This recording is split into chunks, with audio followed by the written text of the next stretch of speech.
کسی کو مارنا، غصہ کرنا، اداس ہونا، رونا دھونا یا پھر چیزیں پھینکنا۔ اب ہم جانیں گے ری انفورسمنٹ اور پنشمنٹ کے بارے میں۔ ری انفورسمنٹ کی وجہ سے عمل کے دہرائے جانے کے امکانات بڑھ جاتے ہیں، جبکہ پنشمنٹ کی وجہ سے عمل کے دہرائے جانے کے امکانات کم ہو جاتے ہیں۔ ری انفورسمنٹ کی دو اقسام ہیں، پازیٹیو ری انفورسمنٹ، نیگیٹو ری انفورسمنٹ۔ میں چاہتی ہوں کہ آپ ورڈ پازیٹیو اور نیگیٹو کو میتھمیٹیکل ٹرمز میں کنورٹ کر لیں، یعنی پازیٹیو مینس پلس مطلب ایڈ کرنا، اور نیگیٹو یعنی مائنس مطلب ریموو کرنا۔ پازیٹیو ری انفورسمنٹ یعنی بیہیویئر کے نتیجے میں پسندیدہ اسٹیمولس کا ایڈ ہونا۔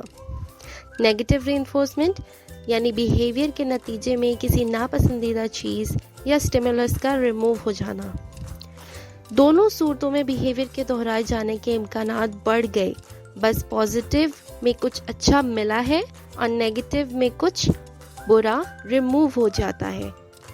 مثلا چھوٹا بچہ ماں کے پاس آ کر کہتا ہے کوکی، ماں نے فوراً کوکیز کو دے دی، یعنی پسندیدہ چیز مل گئی، اور مستقبل میں بھوک لگنے پر بچے کا ورڈ کوکی دہرائے جانے کے چانسز بڑھ چکے ہیں۔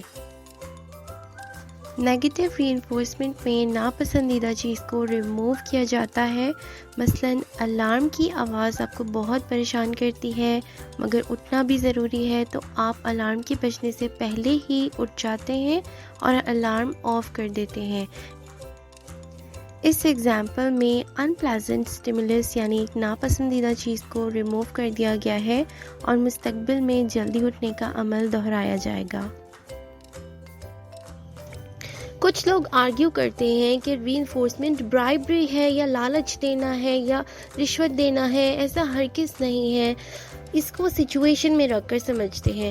آپ نے بچے کو سبزی کھلانی ہے، بچے کو سبزی نہیں پسند، بچہ روتا ہے، آپ نے کہا سبزی کھا لو، یہ اچھی ہے صحت کے لیے وغیرہ وغیرہ۔ جب کام نہ بنا تو آپ نے لالچ دی، سبزی کھا لو، پھر یوٹیوب الاؤ کر دیا جائے گا۔ یہ طریقہ بالکل غلط ہے۔ ری انفورسمنٹ سے مراد ہے ریوارڈ۔ کام سے پہلے ہی معاہدہ طے ہوتا ہے۔ مثلا آپ نے کہا سبزی کھا لو، پھر یوٹیوب انجوائے کرنا۔ ان دونوں سچویشنز میں بہت فرق ہے۔ یہ بالکل ایسا ہی ہے جیسے جاب ایکسیپٹ کرنے سے پہلے آپ پے کے بارے میں پوری معلومات حاصل کرتے ہیں اور معاہدہ طے پاتا ہے، پھر ہر بار پے کے وقت پر ملنا آپ کو موٹیویٹ کرتا ہے کہ محنت سے کام کیا جائے۔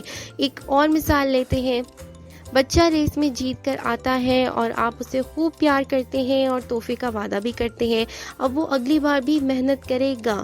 اس سچویشن میں بھی پلیزنٹ اسٹیمولس کو ایڈ کیا گیا ہے اور اچھا نتیجہ ملنے پر بیہیویئر کے دہرائے جانے کے امکانات بڑھ گئے ہیں۔ پازیٹیو ری انفورسمنٹ میں دو طرح کے ری انفورسرز کا استعمال کیا جاتا ہے۔ پہلا ہے پرائمری ری انفورسرز، دوسرا ہے سیکنڈری ری انفورسرز۔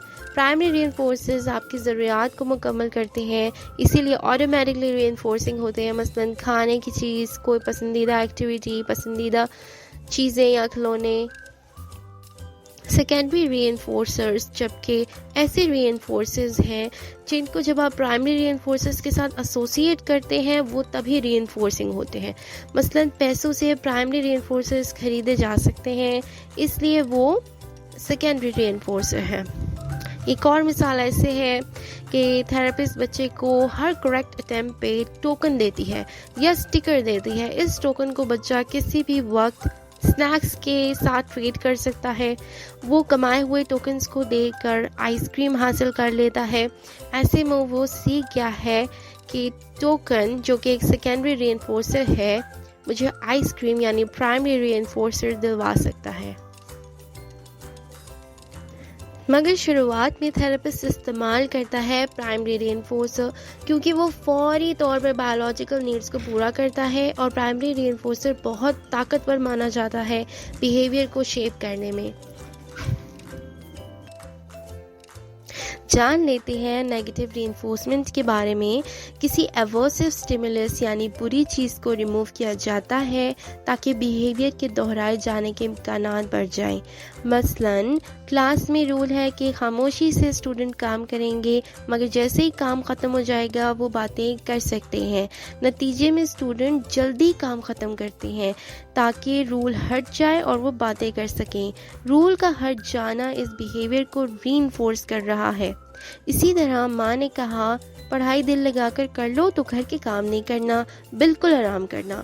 تو لڑکا دل لگا کر پڑھتا ہے تاکہ گھر کے کام بھی نہ کرنے پڑے اور آرام بھی میسر ہو. تھراپسٹ بچے کو کھانا دیتی ہے، وہ رونے لگتا ہے تو تھراپسٹ اس کو نو لفظ بولنا اور اشارہ کرنا سکھاتی ہے، تو وہ اسے دہراتا ہے اور کھانا ریموو کر دیا جاتا ہے.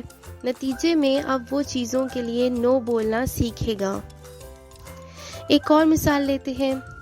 وقت پر کام نہ کرنے سے ٹیچر 2 سم اور دے دیتی ہے. اس کو اوائڈ کرنے کے لیے بچہ وقت پر کام کر لیتا ہے. اس طرح ایکسٹرا سمز بھی نہیں کرتا، مگر مستقبل میں وقت پر کام ختم کرنے کے امکانات بڑھ گئے ہیں. پنشمنٹ مختلف ہے. یہ پروسیجر بیہیویئر کو کم کرنے کے لیے یوز ہوتا ہے. پازیٹیو پنشمنٹ سے مراد کسی ناپسندیدہ چیز کا ایڈ ہونا ہے تاکہ بیہیویئر واپس نہ ہو، اور نیگیٹو پنشمنٹ سے مراد کسی پسندیدہ چیز کا ریموو ہو جانا ہے تاکہ بیہیویئر دہرایا نہ جائے. یاد رہے اپلائیڈ بیہیویئر انالیسس میں پنشمنٹ پروسیجرز بہت کم تھراپسٹ یوز کرتے ہیں، اور ہم صرف اس کو سمجھنے کی کوشش کر رہے ہیں تاکہ پروسیجرز اپنی زندگی میں شامل نہ کریں. اس کے نتیجے میں عارضی طور پر بچے کو پریشانی ہوگی، مگر وہ آپ سے دور ہو جائے گا اور آپ کی محنت پر پانی پھر جائے گا، خاص طور پر اگر مقصد بچے کے مستقبل کے رویے کو بہتر بنانا تھا. پھر بیہیویئر کیسے ریڈیوس ہوگا؟ اس کا جواب آپ کو ملے گا مگر آنے والی ویڈیوز میں. پازیٹیو پنشمنٹ کی مثال ہے مارنا، غصہ کرنا، چلانا یا ناراض ہونا، اور نیگیٹو پنشمنٹ کی مثال ہے کسی پسندیدہ چیز کو لے لینا، مثلاً کھلونا یا کھانے کی چیز. Autism red flags check list ہماری فری ریسورس ہے. اس کو ڈاؤن لوڈ کرنے کا لنک ڈسکرپشن میں موجود ہے. ڈاؤن لوڈ کریے، فل کریے، اور اگر آپ کو تھوڑا سا بھی شک ہے تو فوری طور پر یہ چیک لسٹ کسی پروفیشنل کو دکھائیے اور اپنے بچے کی بہتر زندگی کے لیے ٹریٹمنٹ کی شروعات کریے. اس ویڈیو لیسن میں آپ نے جانا ABA کی مشہور ٹرمز کے بارے میں. اگلے لیسن میں ہم سینسری پریفرنسز کو سمجھیں گے، ان کو اسیس کرنا سیکھیں گے اور بچے کے حق میں استعمال کرنا سیکھیں گے.